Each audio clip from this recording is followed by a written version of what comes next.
Tonight, the Rochester Community School Board voted to approve a new tentative agreement with the teachers union that some say gives the teachers too much freedom. The contract also invests an additional $33 million into teacher salaries. CBS News Detroit's Kelly Vaughn reports from Rochester High School. The board voted 5-2 in favor of the new agreement, which will give Rochester teachers raises, but it did bring up concerns over finding a balance between protecting teachers and parental oversight. Some at Tuesday night's divisive board meeting say the new contract creates barriers between parents and the classroom. This agreement fundamentally shifts the balance of power away from parents and toward an unchecked academic freedom for teachers. Others say the contract supports teachers who just want the best for their students. The topics that are made for home will always be left for home. Our hearts drove us to be teachers.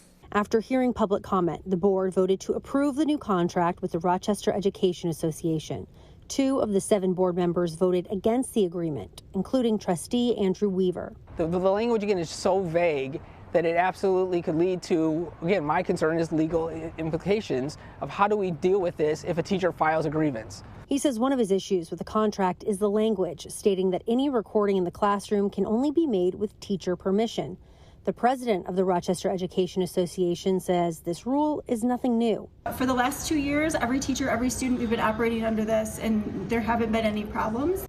Liz Schrack says the clause protects both teachers and students. We need to be mindful, like somebody else's child is in these shots and in these videos, and in order to record or be part of a recording, someone needs to consent to that. And so we as teachers believe that we have that right as well as the students. Others took issue with an academic freedom clause in the contract that states that no limitation shall be placed upon the study of facts and ideas concerning humanity, human society, and the physical and biological world. This opens the door for teachers to introduce personal or political views unrelated to the class, potentially without parents' knowledge. Supporters of the contract pointed to the rest of the clause that states academics must still be up to accepted standards, laws, and the maturity level of students. So there are a number of provisions in here that are just being ignored because I guess there's this fear that the teachers are on this mission to teach children things that are inappropriate or that are out of their, and it's just...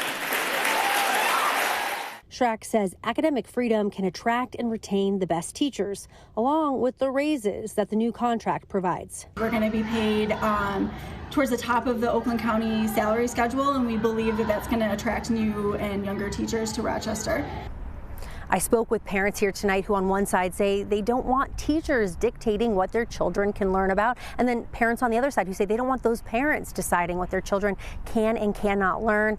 A lot of teachers though here tonight say they want parents to know that they are on the same side, and that's the side of the students. Reporting in Rochester Hills, Kelly Vaughn, CBS News Detroit.